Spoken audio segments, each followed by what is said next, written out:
explain CRISPR firstly for people that don't know what it is? Okay, so CRISPR is this awesome technique, also called gene editing, where scientists can basically change the DNA sequence of any organism that they fancy.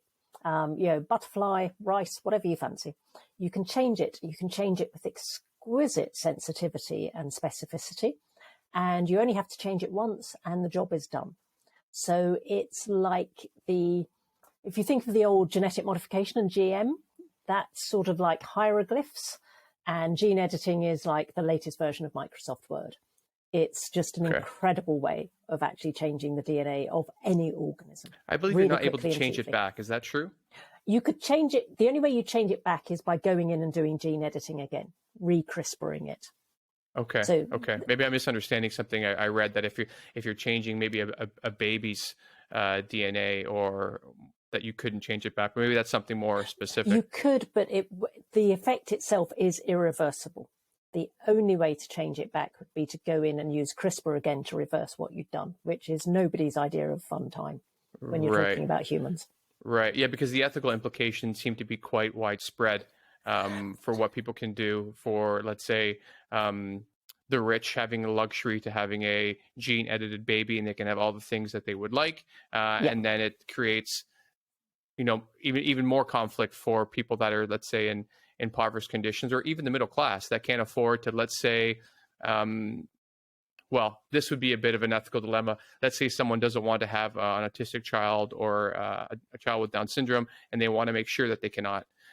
That's one question, if they should be able to right away, because there'll be people in both communities that are saying, like, these are still humans, these are still people that we should let be born and live in the world. And I'm sure you and I could have an hour discussion just on something like that. One question I had about CRISPR was, do you think we'd be able to, like everyone thinks about, like, okay, we can all become superhuman, which is clearly unlikely, but would we be able to gene edit our way into different emotional predispositions or better energy levels, like things like that, if we can realize what volume need to be turned up and which maybe need to be turned off? Yeah, very, very unlikely.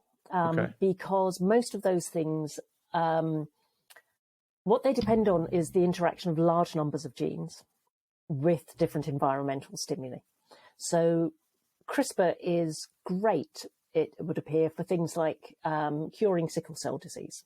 Because in sickle cell disease, patients have one mutation in a gene, and that gives them sickle cell disease.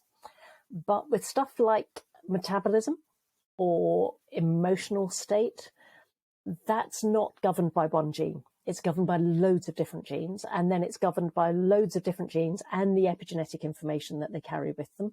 And it's governed by the environment, and it's governed by random flux. So trying to go in and make all of those changes would be unbelievably difficult, even if we knew what to change. Right. So if you're using like the light switch, you'd just be doing this. Absolutely. It would be like to see if you get it right. Yeah, it'd be like having the biggest lighting board from a Broadway production. Right. But we both know that someone is going to try to do that. Like, there is going to be an evil scientist somewhere that starts recruiting people to say, okay, we're going to see if we can turn all your fast twitch muscle fibers on. We're going to make you faster, stronger. Like, there's a Captain America mindset somewhere out there for sure, that as soon as they saw CRISPR, they opened a lab. Yeah, it's quite possible. I think where you would do it, you'd probably try to do it more for things like sports that rely on muscle mass. So, something like weightlifting or possibly even sprinting, where it's all about, that muscle. Right. You'd be more likely to do it there, because those are easier. You just basically you modulate the signal that tells your muscles to stop growing. Right. But again, there are actually easier ways of training good athletes, rather than trying to get this completely over-muscled person who might be over-muscled but might have no motivation whatsoever. Right. Yeah. I don't worry so much about those consequences of CRISPR, because I think they're right at the bottom of a slippery slope that we're nowhere near approaching at the moment. Right. And I guess the